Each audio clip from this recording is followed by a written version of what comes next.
Welcome back ناظرین. اچھا میں سب سے پہلے آپ کی طرف آتا ہوں. کیا آپ کو نہیں لگتا کہ صرف اگر ہم امن و امان کی صورتحال ہی لیں تو گورنمنٹ فیل ہو چکی ہے؟ ہاں، اس میں کوئی شک نہیں کہ امن امان کی صورتحال خراب ہے. اس میں اس کو ڈینائی نہیں کیا جا سکتا. کراچی کی صورتحال کو لے لیجیے، باقی جگہوں پر بھی جو اتنے کوئی اچھے حالات نہیں ہیں. لیکن میں سمجھتا ہوں کہ اس سے ایک ہی نتیجہ اخذ کیا جا سکتا ہے کہ جو بھی حکومت اس وقت صوبے میں موجود ہے اور فیڈرل گورنمنٹ ہے، اس کو اب وہ جتنی بھی کہہ لیں کہ مصالحانہ پالیسی کو آگے بڑھایا جائے اور کوشش کی جائے کہ ساری پارٹیوں کو ساتھ لے کر چلا جائے. اس بدعنوانی کو روکنے کے لیے اگر ہم نے اپنے ملک کے ساتھ واقعی سنسیئر ہیں اور ہم اس ملک کو قائم و دائم رکھ کر اور اس نظام کو اور سیاسی جمہوری نظام کو چلتے دیکھنا چاہتے ہیں، تو پھر ہمیں ایک سخت ہاتھ ڈالنا پڑے گا. اور اس کے لیے سویلین گورنمنٹ کو اپنی ریٹ کو ثابت کرنے کے لیے بغیر کسی تذبذب کے اور بغیر کسی شش و پنج کے، چاہے کوئی پارٹی کا کوئی بندہ بھی قصوروار ہو، اس میں چاہے پیپل پارٹی خود ہو، اے این پی ہو یا ایم کیو ایم ہو، ان کو سخت ہاتھوں سے ڈیل کر کے اس کو کراچی کے امن کو واپس. ابھی آپ بات کر رہے ہیں کہ ریٹ قائم کرنا ہوگی. ہم جو ٹی وی پہ دیکھ رہے ہیں، بہت سارے جو ہمارے مناظر کراچی کے اس وقت ہمارے سامنے آ رہے ہیں، اس میں ہم یہ دیکھ رہے ہیں کہ رینجر بھی موجود ہے، پولیس بھی موجود ہے. ایون وہ جو کٹی پہاڑی کا علاقہ ہے اور قصبہ کا علاقہ جو ہے، وہاں پر جب پولیس موجود تھی، رات میں بھی ایک دیکھ رہا تھا ٹی وی کے اوپر، تو فائرنگ ہو رہی تھی، ویسے ہی اندر جلاؤ گھراؤ ہو رہا تھا، پولیس باہر کھڑی تھی بالکل ایک سائلنٹ اسپیکٹیٹر کی طرح. گورنمنٹ کی وہ ول جس کی بات آپ کر رہے ہیں کہ ریٹ قائم کرنے کے لیے وہ ول ہونی چاہیے، وہ کیوں میں نظر نہیں آ رہی؟ مشینری موجود ہے، گورنمنٹ موجود ہے، ول نظر نہیں آ رہی. ہاں، اس کی خرابی کی وجوہات جو ہیں اس میں جایا جائے اگر، تو یہ کوئی ایک دو دن، وہ کہتے ہیں کہ نصف صدی کا قصہ ہے، 2-4 دنوں کی بات نہیں. یہ بڑا لمبا مسئلہ ہے. جب سے یہ ادارے بگڑنے شروع ہوئے، آؤٹ آف کنٹرول ہونے شروع ہو گئے، لا اینڈ آرڈر سچویشن جو ہے آؤٹ آف کنٹرول ہو گئی، باقی ادارے تباہ ہو گئے.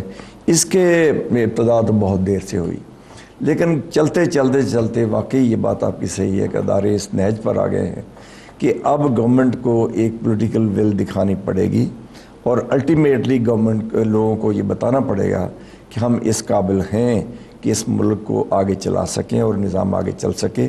اگر خدا نخواستہ اس میں ہم ناکام ہوئے تو پھر اس آپ کی بات کے علاوہ اور کوئی چارہ نہیں کہ یہ. اچھا سر، ایک پرسیپشن اور ہے، میں اس سے پہلے کہ فاروق صاحب کی طرف چلوں، ایک پرسیپشن یہ بھی ہے کہ جس دن سے ایم کیو ایم آپ سے علیحدہ ہوئی ہے یا اس نے اعلان کیا علیحدہ ہونے کا، تب سے کراچی کے اندر یہ جو لا لیسنس ہے اس میں سرج آ گئی ہے، بہت زیادہ ایک دم بڑی ہے. کچھ لوگ یہ کہہ رہے ہیں کہ گورنمنٹ جو ہے اس وقت پریشرائز کرنے کے لیے ایم کیو ایم کو، انہوں نے ایک بالکل اوپن فیلڈ دے دیا ہے وہاں پر ایم کیو ایم کے مخالفین کو کہ ٹھیک ہے جی آپ جائیں ان کے ساتھ جو کچھ مرضی کریں. کیا یہ پرسیپشن درست ہے؟ دیکھیے جی، ایم کیو ایم کے مخالفین کون ہیں؟ ایم کیو ایم کے مخالفین اس وقت شمار ہوتے ہیں اے این پی زیادہ اس وقت، ان کے ساتھ ہی آپس میں یہ لگے ہوئے ہیں. پھر پیپل پارٹی کے لوگ ہیں. تو یہ تینوں فورسز ہیں جو اپنی اپنی طاقت کو وہاں استعمال کر رہی ہیں. تو میں سمجھتا ہوں کہ یہ بات کہنا کہ یہ کھلی چھٹی دے دی بالکل غلط ہے. اس میں آپ نے دیکھا ہوگا کہ اے این پی کے لوگ بھی کافی تعداد میں مارے گئے، ان کی لیڈرشپ بھی ماری گئی. پھر ایم کیو کے لوگ کچھ مارے گئے ہیں، تو ان کی بھی مارے گئے ہیں.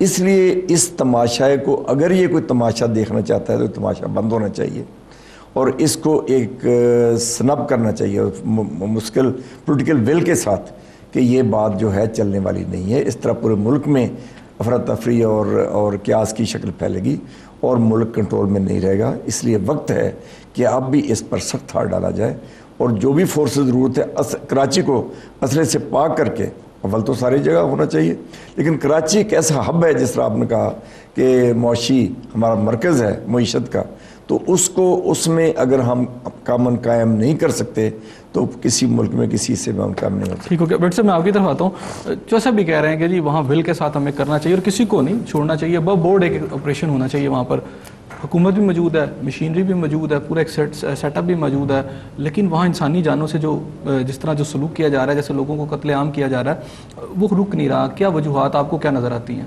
بسم اللہ الرحمن الرحیم. احسن بھائی اور شعیب صاحب، سر بڑی معذرت کے ساتھ آپ سے، میری انڈرسٹینڈنگ یہ ہے کہ جو اس قسم کا فنومنا جو ہم دیکھ رہے ہیں، ٹارگٹ کلنگز، ان کنٹرول جو معاملہ چل رہا ہے، یہ کوئی ابھی چند ہفتوں کا نہیں ہے یا چند دنوں کا نہیں، ابھی ٹارگٹ کی نہیں جی، اب تو ہینڈ گرینیڈ جی بالکل، اب تو ہینڈ گرینیڈ ہے، املاک کو جلایا جا رہا ہے، اب تو وہ اس کو کہتے ہیں نا ہیوی ویپن بھی وہاں پہ یوز ہو رہے ہیں، یہ تشدد کے مناظر بھی میں کچھ یہ سارا فینومنا آیا ہے، یہ سارا فینومنا ہم نے دیکھا ہے جب یہ کولیشن گورنمنٹ بنی ہے سندھ میں، یہ اس دن سے معاملہ چل رہا ہے۔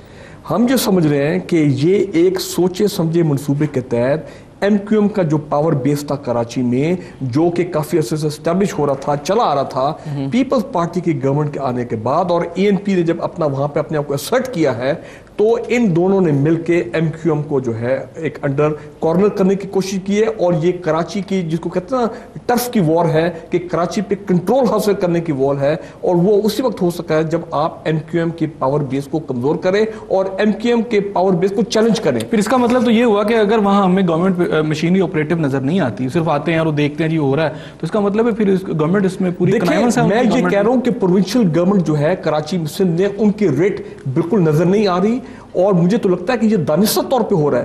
دیکھیے